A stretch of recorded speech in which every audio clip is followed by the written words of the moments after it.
Pandangan yang pertama mengatakan tidak boleh. Karena dalam sebuah hadis Ka'ab bin Malik radhiyallahu anhu yang bertobat karena dia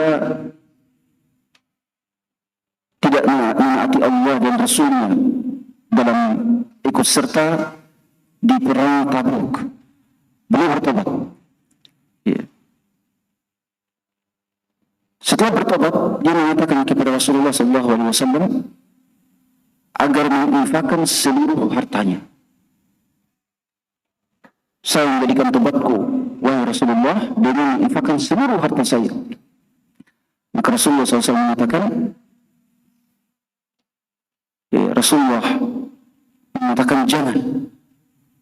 jangan menginfakkan seluruh harta, karena itu lebih baik bagimu. Karena itu lebih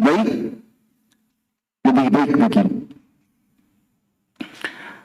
Juga hadis yang lain, Rasulullah bersabda kepada seorang sahabat, "Antadara warathataka aghniya'a khairun laka min an tadarhum 'alatan yatakaffafuna nas." Dalam Sahih Al-Bukhari. Kamu meninggalkan ahli warismu dengan harta, meninggalkan ahli warismu dengan sebagai orang-orang yang cukup kekayaan hartanya, itu lebih baik daripada meninggalkan mereka dalam keadaan tidak punya harta lalu mereka minta-minta. Ya, ini pandangan pertama. Tidak boleh menginfakkan seluruh harta. Juga pandangan juga perintah Rasulullah kepada Sa'ad ibn Abi Waqqas ketika menginfakkan seluruh hartanya ketika dia sakit. Rasulullah mengatakan cukuplah sepertiga. Pandangan kedua mengatakan boleh berdasarkan perbuatan Abu Bakar radhiyallahu anhu dalam Sunan Abu Dawud. Suatu ketika Umar radhiyallahu anhu datang dengan infak setengah dari seluruh hartanya. Tiba-tiba Abu Bakar datang dengan seluruh hartanya. Rasulullah mengatakan kepada Abu Bakar, "Ma abqaita li ahli?" Wahai Abu Bakar, apa yang kamu tinggalkan untuk keluargamu? Dia mengatakan, "Abqaituhum Allah wa Rasulah." Yang saya sisakan untuk keluargaku hanyalah Allah dan Rasulnya. Artinya hartanya tidak ada, sudah habis. Para ulama ketika melihat dua pandangan yang pertengahan adalah bahwa kebolehan menginfakkan seluruh harta itu berdasarkan kondisi orang yang berinfak, kondisi keluarga yang berinfak, dan kondisi orang-orang yang diberikan infak. Jadi dia pada tiga dimensi. Kalau kondisi orang yang berinfak kuat tawakalnya kuat seperti Abu Bakar radhiyallahu anhu. Kalau dia menginfakkan seluruh hartanya, keluarganya tidak akan mendapatkan mudarat, keluarganya biasa-biasa saja. Kekayaan mereka, rezeki mereka akan kembali besok lusa, mereka tidak akan jadi miskin. Kalau kemudian manusia sangat membutuhkan, maka kata para ulama dalam kondisi ini dibolehkan untuk menginfakkan seluruh harta. Orang yang berinfak tawakalnya tinggi seperti Abu Bakar, kemudian keluarganya juga, keluarga yang kalau hartanya habis akan kembali cepat dengan mudah, manusia sangat membutuhkan harta itu. Maka kata mereka ini dibolehkan untuk menginfakkan seluruh harta. Tapi kalau tidak, maka sunnahnya tidak boleh menginfakkan seluruh harta kecuali dengan batasan paling maksimal sepertiga. Kecuali dengan batasan maksimal sepertiga. Jadi para jemaah sekalian dimuliakan oleh Allah Subhanahu wa taala, marilah kita melihat harta yang paling kita cintai. Melihat harta yang kita cintai, harta apa yang saya cintai. Lalu kemudian infakkan sebagian dari harta itu. Karena iman kita tidak akan sempurna. Kita tidak akan dimuliakan Allah dengan surga. Kita tidak akan ditinggikan derajat ketakwaan kita sampai kita menginfakkan sebagian dari harta yang kita cintai. Ketika ayat ini turun, Abu Talhah Al-Ansari radhiyallahu anhu yang merupakan orang kayanya Ansar, kata Anas bin Malik, tidak ada dari kaum Ansar yang paling kaya dan paling banyak hartanya serta paling luas kebunnya dibandingkan dari Abu Talhah. Jadi pada zaman dahulu yang paling kaya itu adalah yang paling luas kebunnya. Yang sekarang pun demikian. Yang paling kaya itu adalah yang paling luas tanahnya, paling luas kebunnya. Sayang sekali ya, tidak dikuasai oleh Muslim, oleh Muslim, ya, tidak dikuasai oleh Muslim. Ketika turun ayat ini, "Lan tanalul birra hatta tunfiqu mimma tuhibbun," beliau datang kepada Rasulullah, "Ya Rasulullah, saya memiliki kebun yang sangat saya cintai. Di belakangnya Masjid Nabawi, bernama Bayruha. Saya infakkan kebun ini beserta beserta sumur. Saya infakkan kebun saya ini beserta sumur di dalamnya, sumur yang sangat jernih. Saya infakkan kebun saya beserta sumur yang ada di dalamnya untuk Allah dan Rasul." Dan kebun Abu Talhah beserta sumurnya ini sudah masuk dalam Masjid Nabawi. Ya. Pas di depannya, kalau yang pergi umrah itu pas di depannya majelisnya Dr. Ariful Bahri. Pas di depan majelisnya Dr. Ariful Bahri, majelis kajian Indonesia di dalam Masjid Nabawi. Iya. Juga ketika ayat ini turun, Umar radhiyallahu anhu memiliki tanah di Khaybar, tanah yang sangat luas yang dipenuhi dengan perkebunan kurma. Ketika ayat ini turun, Umar datang kepada Rasulullah, "Ya Rasulullah, tanah kebun saya di Khaybar saya infakkan kepada Allah dan Rasul." Ketika ayat ini turun, datang juga Zaid ibn Harithah.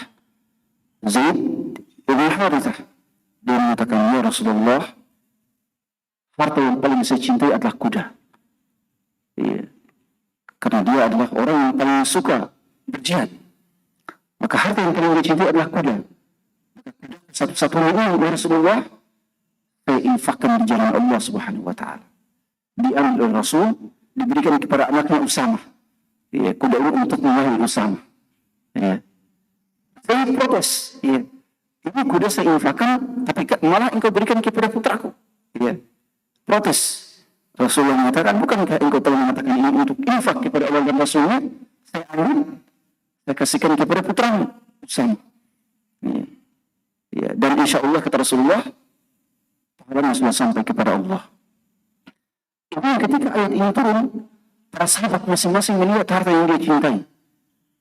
Kemudian ada yang diinfakkan semuanya, ada yang sebagian datang dengan hartanya. Oleh sebab itu, ya, kita masing-masing melihat apa yang kita cintai dan berusaha untuk menginfakkan sebagian harta tersebut. Juga kalau kita misalnya lagi malas, lagi futur, ingatlah selalu ayat ini. Ya.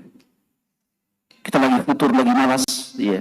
Ingatlah selalu ayat ini, bahwa kita tidak akan pernah meraih kebaikan apapun sampai mengorbankan apa yang kita cintai.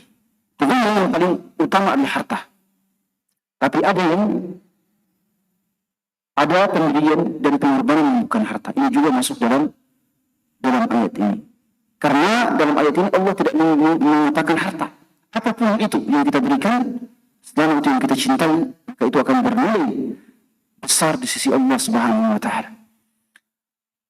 Ummu Sulaim radhiyallahu anha, Rasulullah bintu Milhan, ketika Rasulullah berhijrah ke Madinah, kaum Ansar datang dengan berbagai macam hadiah kepada Rasulullah. Ya, ada yang datang dengan pemberian kuda, datang dengan pemberian unta, datang dengan pemberian banyak. Ya. pemberian hadiah kepada Rasulullah.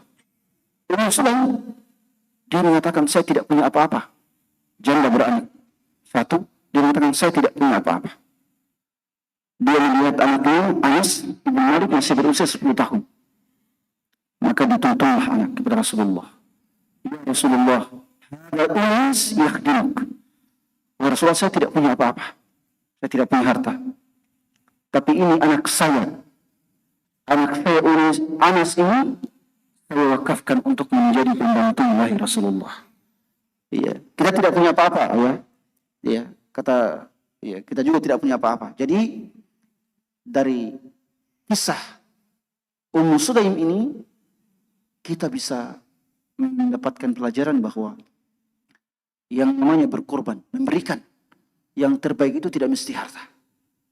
Ya. Kita misalnya yang sudah punya banyak anak, mari kita wakafkan sebagian anak kita, tidak mesti ya semuanya, sebagian anak kita untuk menjadi pejuang-pejuang Allah. Ya. Kita wakafkan sebagian. Ya, wahai nak, kamu khusus dai, jangan jadi pejabat, jangan jadi ini, khusus menjadi dai. Ya. Seperti yang dilakukan oleh Ummu Sulaim radhiyallahu anha. Wahai Rasulullah, saya tidak punya harta apapun, tapi ini putraku, dia saya wakafkan untuk menjadi pembantu. Iya. Dan menjadi pembantu Rasulullah adalah hal yang paling mulia. Iya. Artinya kalau menjadi pembantu Rasulullah di dunia, maka di akhirat pun pasti akan berdampingan dengan Rasulullah Sallallahu Alaihi Wasallam. Dan menjadi pembantu Rasulullah pada zaman sekarang adalah menjadi penolong agamanya. Jadi kita lihat anak-anak kita. Ya, kita lihat anak-anak kita. Kalau semuanya menjadi pembantu Allah, itu sudah sangat luar biasa. Tapi sebagian mereka yang kita sangat mencintai mereka, kita lihat ini cocok, ini jadi dai. Silahkan wakafkan dia di jalan Allah Subhanahu. Pergi tanpa harus kembali. Iya. Katakan kepadanya, kalau berdakwah wahai nak, pergi. Iya, saya meninggal tidak perlu kembali. Iya. Itu ya baru pengorbanan yang sangat luar biasa.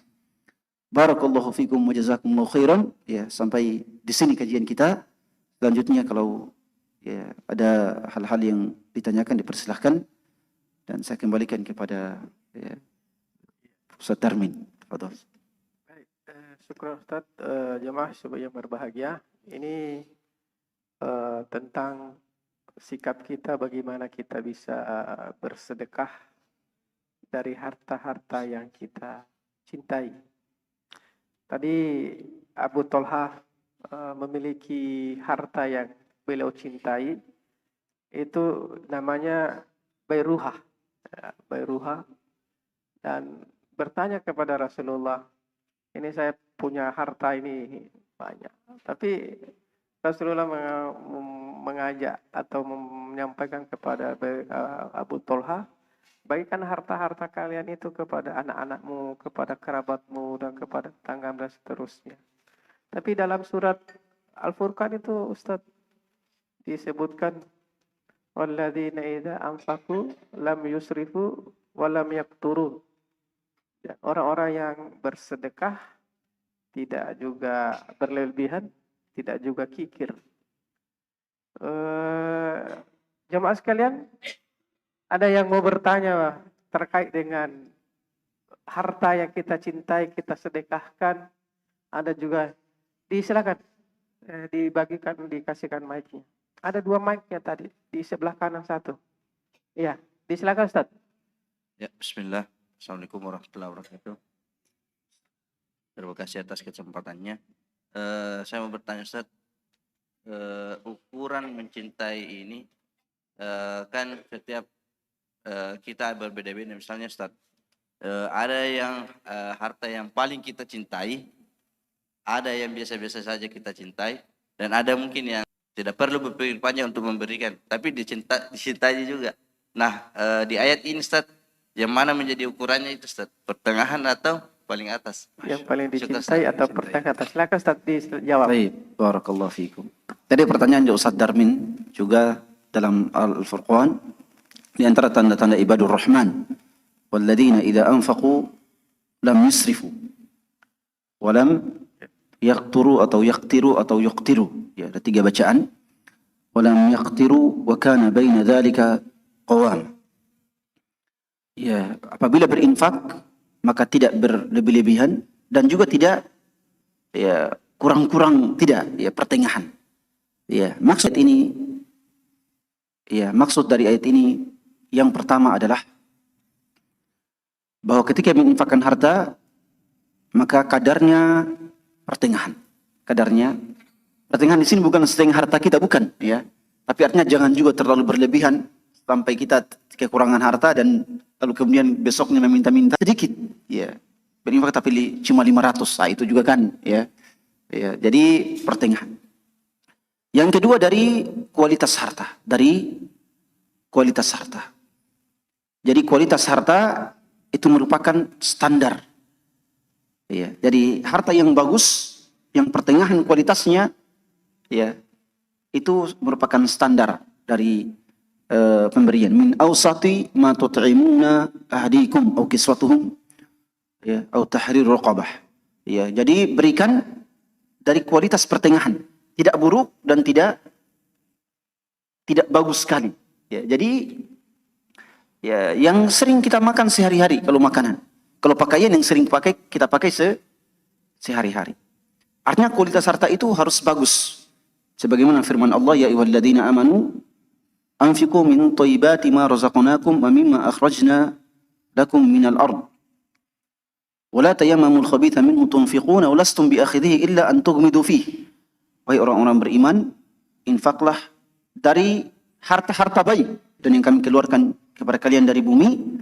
Janganlah kalian memilih-milih harta yang sudah tidak layak, harta yang sangat sudah rusak, lalu kemudian kalian berikan kepada orang lain.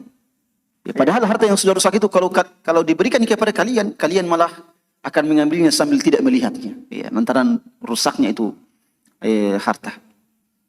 Jadi pertengahan. Lalu apa standar kecintaan? Ya, standar kecintaan adalah harta yang kita cintai, harta yang kita cintai. Baik cintanya sangat dicintai atau sekedar dicintai, harta itulah yang paling utama untuk diinfakkan. Hanya saja semakin harta itu kita cintai, maka kualitas kebaikan yang kita akan dapatkan, kualitas surga yang akan kita raih itu lebih tinggi, lebih mulia. Jadi semakin harta itu kita paling cintai, maka balasannya juga paling luar biasa. Tapi kalau cintanya kita juga kepada harta itu biasa-biasa, kita juga akan mendapatkan hal yang biasa-biasa. Maka inilah perbedaan antara orang kaya dengan orang miskin. Kualitas infaknya orang miskin dengan orang kaya itu beda. Orang miskin berinfak 10.000, orang kaya berinfak 10.000, beda kualitasnya. Orang miskin 10.000 itu sangat dia cintai. Karena kalau dia infakkan, jangan sampai siang ini saya tidak punya harta untuk saya makan. Harta untuk saya beli makanan. Maka harta itu adalah harta yang butuhkan, cintai. Beda dengan orang kaya 10.000 itu ya hanya untuk beli gula-gula. Ya. Maka orang miskin berinfak 10.000 itu kualitasnya lebih tinggi dibandingkan orang kaya berinfak 10.000. Ya. Dari sisi apa? Pertama, orang miskin membutuhkan tapi dia malah berinfak. Yang kedua, dari segi kecintaan kepada harta tersebut. Ya, sekira jelas. Baik Ustaz. Kan biasa begini Ustaz. Ada terjadi musibah. Biasa kita kumpul-kumpul pakaian bekas. Nah ini yang kita tidak pakai, padahal kita tidak senang juga itu. Tapi ada orang minta-minta untuk dibagikan. Terus bagaimana dengan hadis la yu'minu ahadukum, tidaklah hatta yuhibba li akhihi. Hatta yuhibbu li akhihi. Bagaimana dengan sedekah itu? Silakan lagi yang lain, silakan bertanya. Silakan kasih mic, mana mic-nya tadi? Ya, putar-putar itu mic. Ada itu yang sudah menyala ya. Silakan. Assalamualaikum warahmatullahi wabarakatuh. Terima kasih atas kesempatan yang diberikan. Suaranya kasih keras-keras juga sedikit.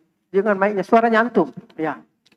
Terkait dengan apa yang digambarkan oleh Ustadz tadi terkait digambarkan ayat tadi Quran surat Al-Imran mengenai menginfakkan sebagian hartanya. Yang saya mau tanyakan di sini, yang mana yang paling utama atau paling didahulukan antara menginfakkan sebagian hartanya di jalan Allah ataukah menginfakkan sebagian hartanya untuk keluarganya, orang-orang yang terdekat di dalam rumah ataukah kerabat begitu Ustaz? Saya kembalikan Ustaz. Silakan Ustaz. Masya Allah, Masya Allah. Masya Allah, Ustaz Darmin juga bertanya tentang tentang pakaian bekas ya. Para ulama mengatakan bahwa harta yang baik adalah harta yang layak pakai. Selama pakaian bekas itu adalah layak pakai dan kita sendiri, ya intinya kalau kita beli pakaian baru kita juga akan kekurangan harta, ya maka silahkan, ya silahkan berikan pakaian bekas, tapi dengan syarat pakaian itu layak pakai. Ya, kalau sudah robek-robek, itu ya tidak boleh, itu tidak akan diterima oleh Allah. Ya. Ya, jadi pakaian yang layak pakai. Ya, pakaian yang layak pakai. Ya, kalau sudah robek-robek, ya perbaiki dulu, jahit dulu, ya. Ya, jahit dulu, ya. Makanya di Madinah itu Syekh Yahya Al-Yahya punya Mustauda Al-Khairi. Al-Mustauda Al-Khairi itu adalah gudang kebaikan. Kalau bahasanya kita harta-harta pakaian-pakaian bekas, walaupun yang robek diterima. Ya, jadi kalau ada yang robek-robek punya pakaian disimpan di situ, baru mereka kemudian jahit seperti baru. Ya, itu bagus. Ya. Ya.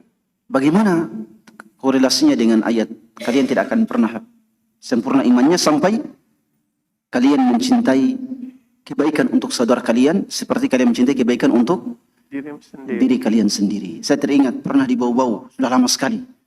Ya, tahun 2010. Ya, ada ikhwan mengatakan, wahai Ustaz, ya, singgung dulu tentang poligami. Tahun 2010, ya, 2010. Saya bilang, saya tidak punya dalil poligami ini. Ya. Lalu saya sebutkan ayat ini, saya bilang, oh terlintas juga di pikiran saya. Ya.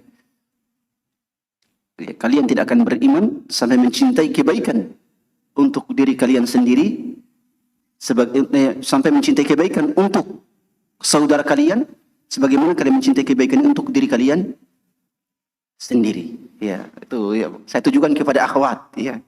Ya, tunjukkan kepada akhwat, ya, maksudnya. Baik. Antum paham ya? Ya, antum paham ya terkait ya. Ya, saya tunjukkan kepada akhwat, kalian tidak akan sempurna imannya sampai mencintai kebaikan untuk saudari kalian sebagaimana mencintai kebaikan untuk diri kalian sendiri. Itu maksudnya. Ya, itu pernah ya, subhanallah. Baik. Jadi memang apa korelasinya dengan ayat tadi? Ya, semakin harta itu kita cintai untuk diri kita, maka semakin tinggi pahalanya, semakin besar pahalanya kalau kita berikan kepada saudara kita. Ya, jadi kalau pakaian baru dengan pakaian bekas, tentunya yang paling tinggi dan paling banyak pahalanya adalah pakaian baru. Ya, walaupun pakaian bekas tetap kita bolehkan, ya tetap dibolehkan, asal layak pakai. Itu Ustaz. Ya, barakallahu fikum. Terkait dengan apa tadi pertanyaannya? Yang mendahulukan Rasulullah dalam banyak hadisnya, ya, dalam banyak hadis-hadis tentang ya, infak, Rasulullah selalu mulai mengatakan ibda biman ta'ul. Ibda biman ta'ul. Mulailah dari keluarga yang engkau tanggung. Mulailah dari keluarga yang engkau tanggung. Tadi Abu Talha, ya, keluarga Abu Talha ini keluarga yang unik. Ya, keluarga yang unik dari segi pernikahannya, ya, dari segi istrinya Ummu Sulaim. Ya, Ummu Sulaim tadi membawa Anas ini, putraku Anas, itu istrinya Abu Talha. Ya, dari segi kekayaannya, keluarga Abu Talha ini keluarga yang unik. Ya, keluarga yang paling unik. Ya. Dari segi kekayaan, orang kaya tapi tiap bulan pergi berjihad. Ya, orang kaya. Ada yang mau bertanya lagi? Silakan Pak. Jangan dimatikan itu mic-nya, dinyalakan terus.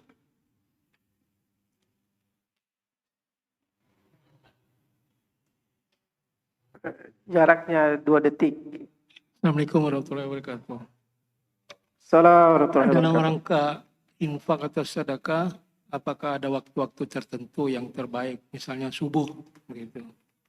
Apakah itu salah satu kriteria subuh? Kedua, Rasulullah kan pakaiannya kan terbatas dalam rangka hisab tentu ya, di kemudian hari. Bagaimana cara Rasulullah sedekah pakaiannya sementara beliau pakaiannya terbatas begitu caranya gitu. Nah, ketiga, pada nilai daripada kita biasanya kan sedekah kita sudah ada niat dari rumah gitu, oh saya mau sedekah ini dan ini kepada siapa. Tapi di tengah jalan kita mau tidak mau melihat ada orang miskin atau ada orang yang kita anggap sangat membutuhkan sekali. Apakah kita langsung kita keluarkan untuk orang yang membutuhkan, apa niat kita tangguhkan untuk orang yang paling sangat butuhkan pada saat di tengah jalan? Saya kira demikian. Ya, silakan Ustaz. Waktu Waktu yang paling baik, ya. Paling baik. Memang dalam sebuah hadis Rasulullah SAW bersabda, Rasulullah mengatakan bahwa ada malaikat, malaikatun nahar, itu turun pada pagi hari. Ya, dan mereka mengatakan ketika pagi hari itu mereka mengatakan, Allahumma a'ti munfiqan khalafan. Ini pada pagi hari. Ya Allah, gantikan kepada orang yang berinfak itu ganti yang lebih baik. Itu pada pagi hari. Ya, ini menunjukkan bahwa berinfak pada pagi hari itu infak yang utama. Karena pas dengan doanya, momennya pas dengan doanya para malaikat. Ya. Tapi ini bukan berarti bahwa infak di pagi hari itu lebih baik daripada di siang hari. Ya, artinya infak di pagi hari itu adalah infak yang sangat bagus. Tapi bukan berarti ia paling utama dibandingkan daripada waktu-waktu yang lain. Ya, karena waktu infak ini, ya, waktu infak yang paling utama itu adalah berdasarkan kebutuhan. Ya, waktu infak yang paling utama berdasarkan kebutuhan dan bukan berdasarkan jam, bukan berdasarkan detik, bukan. Ya, tapi bukan berdasarkan menit, tapi berdasarkan kebutuhan. Kapan butuh, maka disitulah infak yang paling utama. Ya. Jelas ya? Ya, kapan butuh, maka disitulah infak yang paling utama. Hanya saja ada beberapa waktu yang memang sangat utama, seperti di bulan Ramadan. Ya, seperti di bulan Ramadan. Juga ada beberapa tempat yang paling utama, seperti misalnya di Haramain kalau ini. Ya. Jadi tidak terikat dengan, secara umum tidak terikat dengan waktu pagi, siang, sore. Walaupun pada pagi hari pas dengan momennya doa malaikat. Ya. Jadi dia terikat dengan kebutuhan. Kapan infak itu dibutuhkan, saat itulah yang paling utama untuk dikeluarkan. Ya. Yang kedua tadi Ustaz, masalah terbatas pakaiannya. Iya, terbatas pakaiannya. Nilai dari sedekah yang. Baik. Rasulullah SAW adalah orang yang paling banyak hartanya. Rasul itu banyak hartanya. Hanya saja tidak ada harta yang tertinggal di tangannya. Kalau hartanya datang, itu hartanya tidak ada yang tertinggal pada dirinya. Semua orang yang datang diberi, dikasih. Ya. Jadi Rasulullah itu mau dikatakan kaya, kita katakan Rasulullah kaya, tapi setiap harta habis dari tangannya. Mau dikatakan juga miskin, banyak hartanya, ya. Ya. Hanya saja beliau berikan kepada semua habis, ya, diberikan kepada orang lain. Tapi Rasulullah SAW dalam berinfak tentunya tetap meninggalkan pakaian untuknya. Ya. Jelas ya, Rasulullah tidak pernah memberikan pakaian, setelah itu dia tidak punya pakaian, tidak ada ya. Ya, tidak ada yang seperti itu. Ya. Tidak ada. Ya. Jadi Rasulullah itu menginfakkan pakaian, ya, dan dia tetap punya pakaian, Ya, kecuali mungkin beberapa keadaan para sahabat itu, misalnya mereka cuma punya satu pakaian, suami istri cuma punya satu pakaian, ya, punya satu pakaian, ganti-gantian untuk sholat. Ya, artinya kalau pakaian itu dipakai istrinya, suaminya tidak bisa sholat, karena kelihatan auratnya. Kalau pakaian itu dipakai suaminya, istrinya tidak bisa sholat karena kelihatan auratnya. Makanya ganti-gantian. Ada beberapa kondisi sebagian sahabat seperti itu. Ya, jadi kalau tidak punya pakaian, jangan infakkan pakaian kita. Ya, itu tidak dibolehkan. Itu namanya menzalimi diri sendiri tadi ya. Ya, lam yusrifu wa lam yaqturu. Tidak boleh berlebih-lebihan dalam berinfak. Berlebih-lebihan dalam artian apa? Kita pun cuma punya pakaian yang ada di badan, malah kita infakkan. Terus kita mau pakai apa? Ya, itu tidak boleh seperti itu. Ya, karena menyalahi ayat tadi. Jangan berlebih-lebihan. Silakan, ada yang mau bertanya lagi? Kalau tidak ada Ustaz Hizbullah. Ada.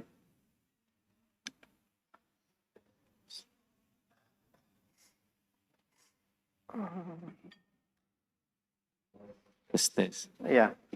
Assalamualaikum warahmatullahi wabarakatuh. Waalaikumsalam.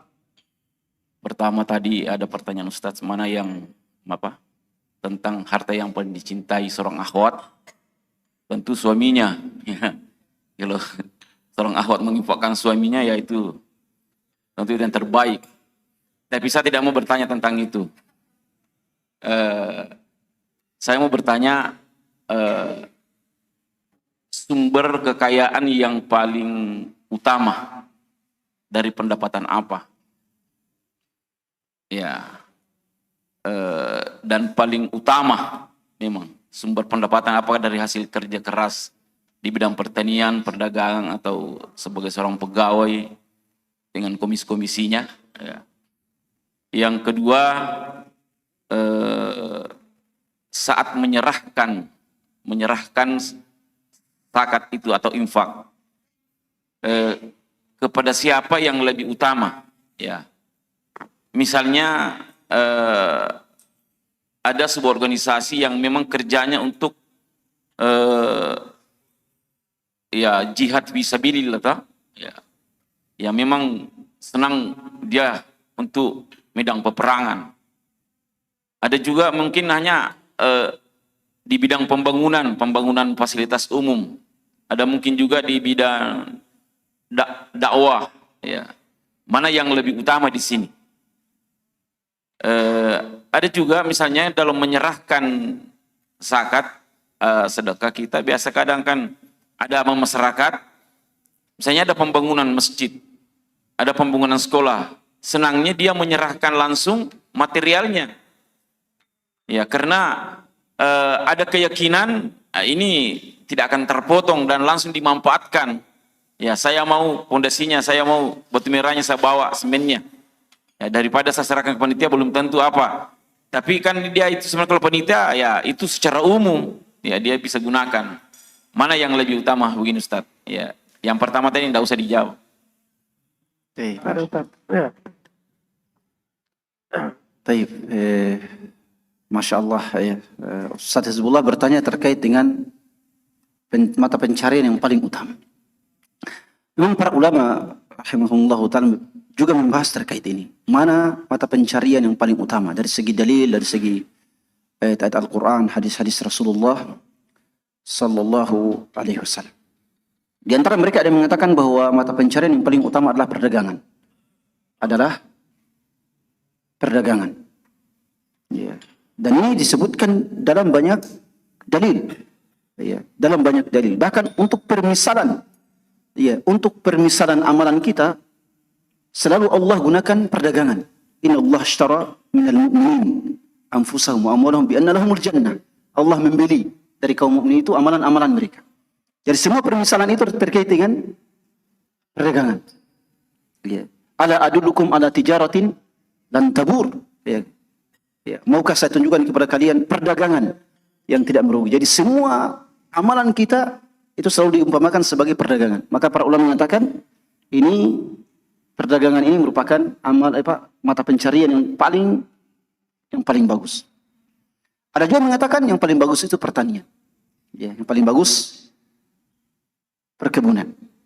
Kenapa? Karena perkebunan ini, ya, perkebunan itu ada hasilnya atau tidak ada hasilnya, kita tetap mendapatkan pahala. Ya, kita tetap mendapatkan pahala. Ada hasilnya atau tidak ada, kita tetap mendapatkan pahala. Ya, dan apalagi ini juga merupakan mata pencarian mayoritas para sahabat adalah perkebunan. Jadi mata pencarian mayoritas para sahabat adalah perkebunan. Ya. Ya, antara dua ini, ya, apakah perdagangan ataupun pertanian.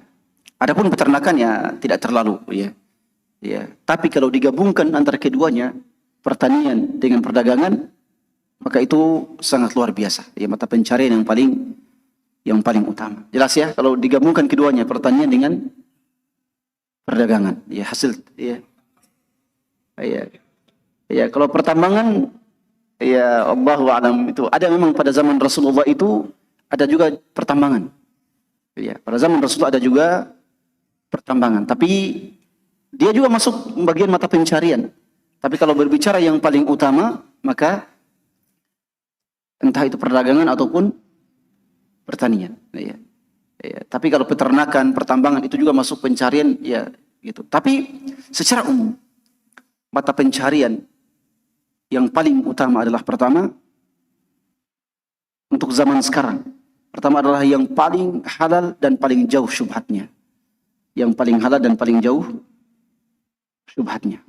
Itu mata pencarian yang paling berkualitas pada zaman sekarang, paling halal dan paling jauh syubhatnya. Ya. Paling jauh suap menyuapnya, ya. Ya. Paling jauh punglinya dan sebagainya. Ya. Itu adalah mata pencarian yang paling bagus dan berkualitas secara umum, ya, secara umum. Yang paling jauh dari dosa, ya. Ya, kan zaman sekarang yang namanya bisnis itu ya kadang mau tidak mau ya dari surat izin usahanya, dari semuanya itu kadang ya, terpaksa juga ya kita karena kondisi, kalau tidak kita berikan uang tip atau yang lain, ini tidak mungkin akan diberikan izin usaha.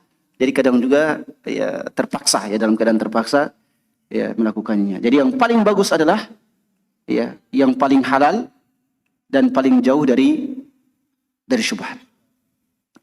Baik. Apalagi yang kedua tadi?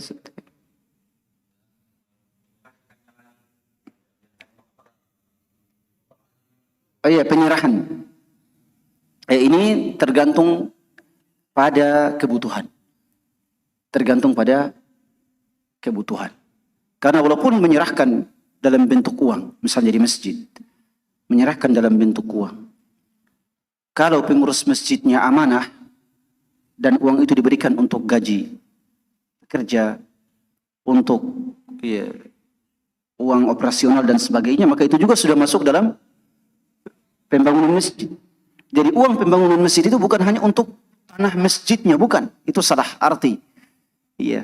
Jadi memberikan uang kita untuk gaji pegawai, gaji pekerja, ya, gaji proyeknya, itu juga masuk dalam pembangunan masjid. Misalnya masjid. Makanya Rasulullah mengatakan dalam hadis yang mutawatir, "Man bana lillahi baitan walau kamifhasi qitah, banallahu lahu baitan fil jannah." Siapa yang membangun masjid meskipun sekecil sarang burung. Sekecil sarang burung itu, apakah ada orang membangun sekecil sarang burung? Tidak ada. Ya. Bahkan mainan pun mungkin sekecil sarang burung itu ya jarang. Ya. Apalagi masjid. Ya. Siapa yang membangun masjid walaupun sekecil sarang burung, maka Allah akan membangunkan baginya rumah istana dalam surga. Ya. Apa maknanya? Maknanya adalah sekecil apapun usaha kita dalam pembangunan masjid, ya, sekecil apapun infak kita dalam pembangunan masjid, apakah itu tidak mesti materialnya, ya, untuk gaji pekerja, ya, untuk gaji pekerja, untuk ya, intinya yang penting untuk pembangunan masjid, maka kita juga akan dibangunkan satu istana dalam surga. Ya, jadi Rasul tidak mengatakan yang membangun rumah Allah, tapi Rasulullah tegaskan walaupun sekecil sarang burung, ya sekecil. Para ulama mengatakan ini sebagai penegasan bahwa sekecil apapun andil kita dalam pembangunan masjid, maka kita tetap akan mendapatkan satu istana dalam surga. Jadi ya tergantung pada kebutuhan.